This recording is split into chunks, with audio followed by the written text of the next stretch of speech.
ये कहानी 15 साल की जेन नाम की लड़की के ऊपर आधारित है जिसे 32 साल के एक चाइनीज लड़के से प्यार हो जाता है। उसके बाद वो दिन रात सुबह शाम हर वक्त बस घवाघप करते हैं, लेकिन जेन के घर वालों को बस पैसों से मतलब था। उसके बाद उनके घवाघप पे फुल स्टॉप कब लगता है वो हम आज की इस एक्सप्लेनेशन में देखने वाले हैं। मैं आज जिस मूवी को एक्सप्लेन करने वाला हूँ इस मूवी का नाम है 11th द लेओवर और ये मूवी 1992 में रिलीज हुई थी। मूवी की स्टार्टिंग सीन में हमें एक बूढ़ी औरत का फ्लैशबैक देखते हैं जो हमें लिख के कुछ बता रही थी और उसके बाद हम 15 साल की जेन नाम की एक लड़की को देखते हैं जो कि एक स्कूल स्टूडेंट है और वो अपने घर में अपने 2 भाई और अपनी माँ के साथ रहती है।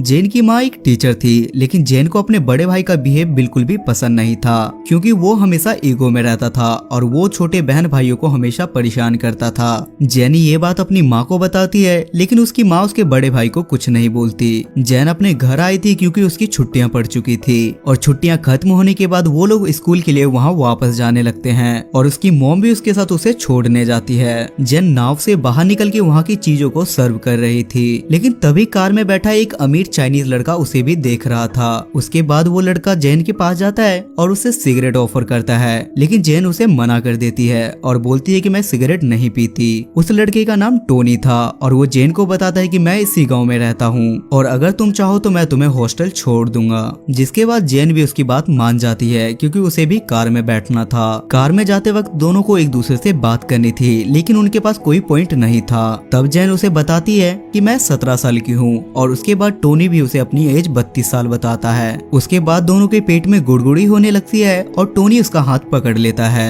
लेकिन जेन को भी इस बात का बुरा नहीं लगता क्योंकि वो भी टोनी में इंटरेस्ट ले रही थी। जेन टोनी को अपनी एज इसलिए गलत बताती है ताकि टोनी उसके नजदीक आ सके। उसके बाद टोनी जेन को उसके हॉस्टल छोड़ देता है और वहाँ से चला जाता है। जेन की लाइफ में कोई आया इससे जेन काफी खुश थी और वो एक्साइटमेंट में अपनी फ्रेंड को ये सारी बातें बताने लगती है। नेक्स्ट मॉर्निंग जब जेन अपने घर से स्कूल जा रही थी तो स्कूल के बाहर उसे टोनी की कार दिखाई देती है जिसके बाद जेन टोनी का इशारा समझ जाती है और वहाँ जाके उसकी कार पे किस करके चली आती है जिससे टोनी के भी प्यार के बुलबुले फूटने लगते हैं क्योंकि उसे यहाँ एक चीज क्लियर हो जाती है कि जेन भी उसे लाइक करती है। शाम को स्कूल से छुट्टी होने के बाद जेन फिर से टोनी को देखने लगती है लेकिन टोनी वहाँ नहीं था। अगले दिन जेन अपने स्कूल की छुट्टी होने के बाद अपनी फ्रेंड के साथ डांस प्रैक्टिस कर रही थी। तब उसे बाहर टोनी की कार दिखाई देती है और वो उसके गाड़ी में बैठ के वहाँ से चली जाती है जहाँ टोनी उसको जन्नत की शेयर करवाने के लिए उसे प्राइवेट रूम में ले जाता है। टोनी उससे बोलता है कि ये तुम्हारे जैसे पढ़ने वाले बच्चों के लिए लॉज है पर वहाँ के माहौल से जेन समझ जाती है कि ये घबाघप के लिए रूम है जहाँ बस आवाजें निकलती हैं। टोनी जेन की एज को लेके काफी कंफ्यूज था क्योंकि जेन उसके एज से काफी छोटी थी। जिसके बाद टोनी जेन को अपने घर जाने के लिए बोलता है। तब जेन बोलती है कि मुझे पता है कि तुम मेरे साथ क्या करना चाहते हो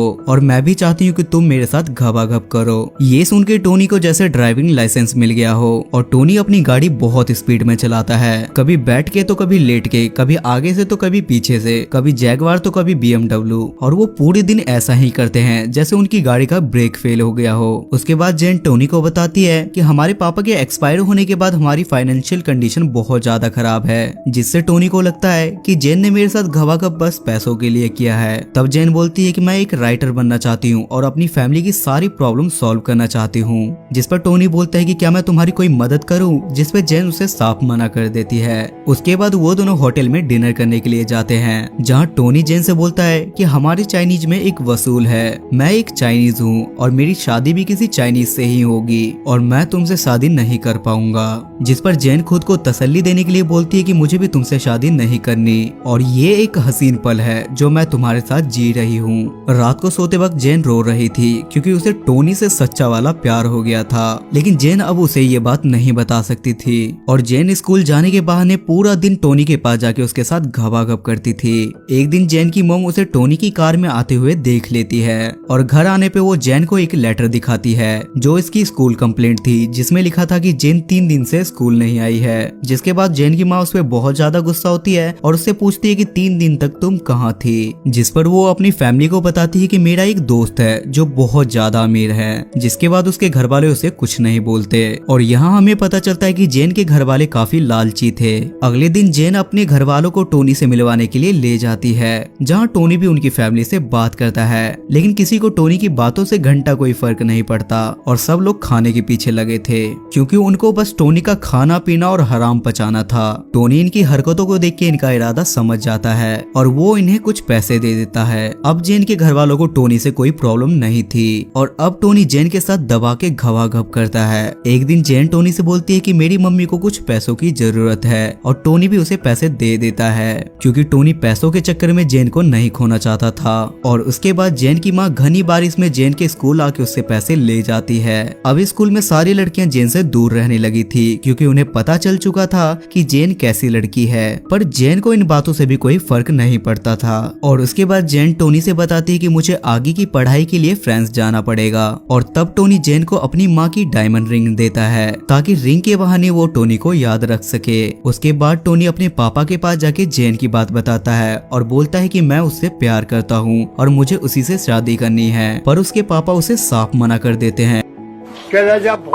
उसके बाद टोनी अपने पापा के साथ हुई सारी बातें जेन को बताता है और बोलता है कि हम दोनों भाग के शादी कर लेंगे, लेकिन जेन उसे शादी से मना कर देती है क्योंकि जेन को लगता है कि अगर मैंने टोनी के साथ भाग के शादी की तो उसके पापा उसे जायदाद से बेदखल कर देंगे। उसके बाद घर आने के बाद जेन की माँ उसके हाथ में डायमंड रिंग देखती है और बोलती है कि एक कल मुही ये डायमंड रिंग कहाँ से लाई, और वो उसकी डायमंड रिंग ले लेती है। अगली सुबह जेन का बड़ा भाई काम के पर्पज से शहर से बाहर जा रहा था, जिसे देखकर ये दोनों बहन भाई काफी खुश होते हैं क्योंकि इनका बड़ा भाई बहुत हरामी था जो इनको हमेशा परेशान करता रहता था। उसके बाद जेन टोनी कक्कर से मिलने जाती है जो काफी सैड था क्योंकि कुछ दिनों बाद उसकी शादी होने वाली थी, जिस पर जेन उससे बोलती कि जब तक तुम्हारी शादी नहीं हो जाती तब तक मैं तुमसे मिलती रहूंगी और मैं ही तुम्हें दूंगी। लेकिन टोनी कक्कर फिर भी रोता रहता है। अब जेन फ्रांस जाने के लिए पूरी तैयारी में थी, जहाँ जेन की माँ बोलती है कि फ्रांस जाने में हमारी पूरी मदद टोनी ने की है। जिसके बाद जेन टोनी से मिलने के लिए जाती है और पूरे दिन वेट करने के बाद भी टोनी उसके घर पे नहीं आता